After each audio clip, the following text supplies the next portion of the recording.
Kim Isherwood has been campaigning against the current sex ed curriculum since 2020. She says schools are teaching children things that are far too explicit, and that parents complain to her about it day after day.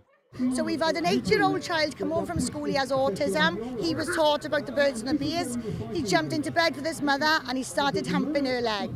When she asked what he was doing, innocently enough, he said he's giving her sperm for a baby.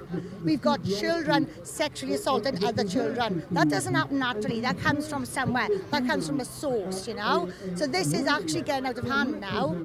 In Wales, the official Relationship and Sexuality Education, or RSE guidance, says all lessons must be developmentally appropriate.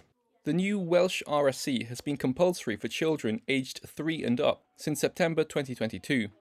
There is no parental opt-out. Isherwood fought against this in court, but lost the case and had an appeal refused.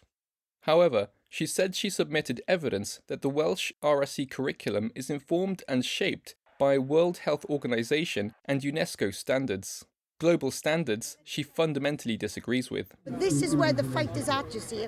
The people behind the documentation, they are supporting a theory called sexual from birth. They believe we are sexual from birth. Hence why they're talking about sexualities with children. We claim we're not sexual from birth. We know we're not sexual from birth. Isherwood has a master's degree in criminology with a focus on child sex abuse and exploitation in educational settings. If you look at what's being taught in schools and you look at the Sexual Offences Act 2003, you will find a lot of this falls in line with non-contact sexual abuse. Okay, read it and have a look. So if this stuff is falling in line with non-contact sexual abuse, why aren't the teachers being arrested?